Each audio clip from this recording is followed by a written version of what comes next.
In the hushed corridors of a hospital, amidst the beeping monitors and soft footsteps of nurses, a different kind of connection blossomed. Leo, with his mop of dark, perpetually messy hair and a wry smile that could still light up a room despite his weary eyes, found himself drawn to Mia. She was a vision of quiet strength, her vibrant spirit shining through the pallor of her illness, her own dark eyes holding a depth that mirrored his own understanding of fragility. They were in their late teens, a time when the world usually stretched out with endless possibilities, but their world had narrowed to the confines of their shared illness. Their initial exchanges were tentative, whispered conversations during shared treatments or quiet nods of acknowledgement in the communal lounge. But soon those glances turned into longer talks, sharing dreams of futures they knew might never materialize, anxieties about the unknown, and the comfortable silences that only grow between two souls who understand each other without needing words. In that sterile environment, an unexpected and profound love grew. They held hands during difficult moments, shared headphones to listen to their favorite music, and found solace in each other's presence. When the doctors finally delivered the news that further treatment was futile and they would be sent home for their remaining time, a heavy silence fell between them. The thought of being apart, of losing the one bright spot in their shadowed world, was unbearable. It was Mia who broke the silence, her voice laced with a fierce determination despite its softness. "We'll write to each other every week," she declared, her fingers tightening around Leo's. "We have to keep this." Leo, his throat tight with emotion, could only nod, his eyes promising more than words ever could. Their love, born in the face of adversity, needed this lifeline. And so, the letters began. Every Tuesday, an envelope adorned with Mia's elegant script would arrive at Leo's house. She wrote about the vibrant sunsets she watched from her window, the smell of the lilac bush her father had planted years ago, and the half-finished novel she was still trying to complete. Her letters were filled with a longing for the life they couldn't have, but also with a fierce appreciation for the small moments of beauty that still remained. She poured her heart out to Leo, sharing her fears and her memories, their love a constant thread weaving through her words. Leo's letters arrived at Mia's every Friday, his handwriting sometimes shaky but always filled with unwavering affection. He described the old oak tree in his backyard, now starting to show the first hints of autumn, the classic rock anthems he'd listened to, and the black and white movies he and his dad would watch together. He'd tell Mia how much her letters meant to him, how they were the highlight of his week, the one thing that made him feel truly connected to the world outside his own four walls. Their letters became a sacred space, a testament to their deep and abiding love in the face of their impending separation. As the weeks bled into months, both Leo and Mia sensed their time growing shorter. Separately, yet with a shared, unspoken understanding of their love's enduring nature, they began to prepare. Mia, with a quiet solemnity, spent hours writing.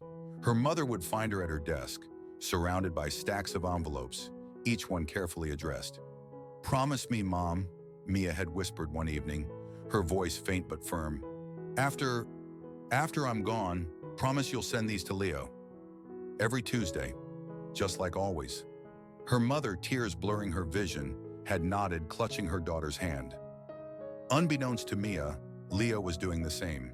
He meticulously penned his own collection of letters, each one a continuation of their story, a piece of his heart he wanted to ensure reached her.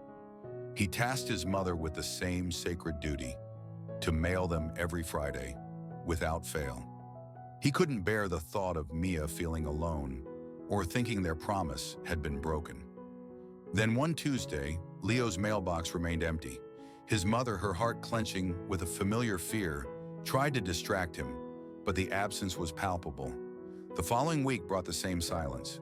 Leo, his usual gentle demeanor clouded with worry, would ask about the mail with increasing frequency, his eyes searching his mother's for answers she didn't have the heart to give. Not long after, Mia, her spirit finally succumbing to the relentless progression of her illness, passed away peacefully in her sleep, leaving a void that echoed in the hearts of those who loved her, especially Leo.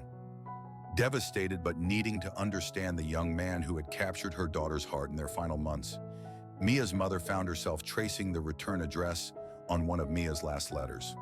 Driven by a profound mix of grief and a yearning for connection, she drove to Leo's house. The worn envelope, a tangible link to her lost daughter. Her knock was hesitant, her heart heavy. The door was opened by a woman with tired, kind eyes, her face etched with a sorrow that mirrored her own. "You must be Mia's mother," Leo's mom said softly, her voice filled with a quiet understanding.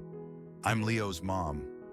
Tears welled in Mia's mother's eyes as she explained her presence, holding out the letter. Mia loved Leo," she managed, her voice choked with emotion. "His letters meant everything to her. I needed to meet him." Leo's mom's own tears began to fall. "Mia meant the world to Leo too," she whispered, her voice trembling. She paused, taking a deep, shuddering breath.